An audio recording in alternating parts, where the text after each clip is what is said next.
Sira ba ang up the box nyo? Walang power? Ito lamang, tuturuan ko pa kayo kung ano gagawin. Gamit lamang ang charger, sirang cable ng charger, dalawang ganere. Ito lamang ang gagawin natin. Tuturuan ko po kayo. Eri po yung up the box, wala na po puntong power. I-plug muna natin para makita nyo na walang power.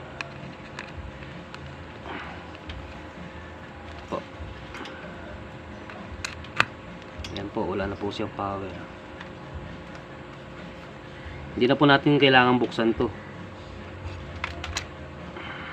Tuturo ko sa inyo step by step.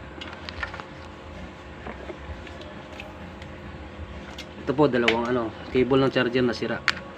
Ito po, ito lang po yung kailangan natin ito. Ngayon, kunin natin yung power.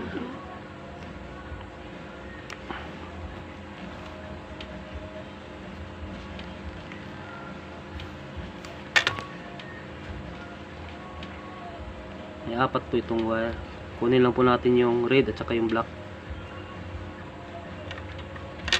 Cut na po natin itong dalawa. Wala na po yan. Red at saka black lang po. Ganon din sa kabila.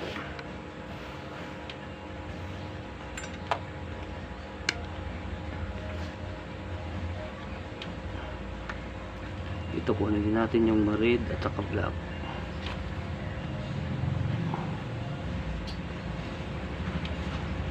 Cut na po natin itong sobrang wire.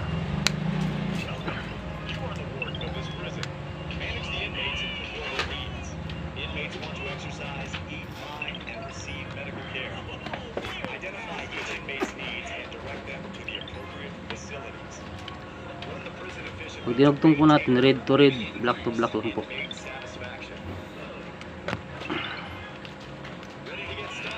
Dugtong na po natin.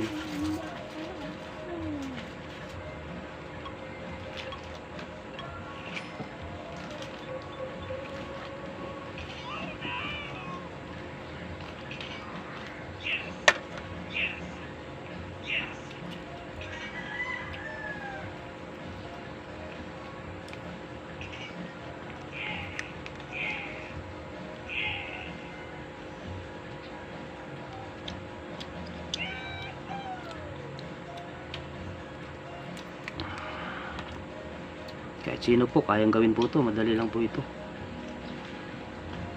Makakatipid po tayo. Hindi na po tayo magbabayad. Pag pinagawa din yan, magbabayad din tayo. Ito, kayang-kaya natin ito pong gawin.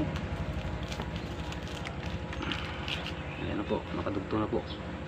I-try muna natin. Huwag muna natin lagyan ng electrical tape.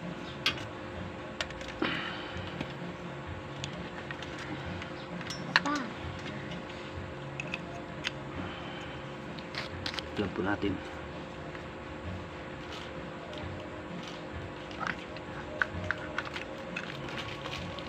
Ito po yung apple the box nasira. Wala na pong power. Ngayon, try na po natin. Ito na po yung gawa natin. Ayan. Dito na po natin saksak. Ayun o, may power na po. Ganun lang po kadali. Kahit sino kaya po kung gawin po ito. Ayan po, okay na po. Ito po yung hindi po nakasaksak po yun. Ayan, ayan. Ayan, hindi po natin binuksan. Gamit lamang yung charger tsaka yung cable ng charger na sira. Ayan na po, gumagana na po siya. Pwede din po natin i-direct po ito sa, kahit hindi na po tayo gumamit ng charger. Pagkaraniwan naman po sa TV na flat screen, mayroon namang USB. Pwede na po natin itong isaksak sa pinaka USB ng TV. Ano lang po. Salamat.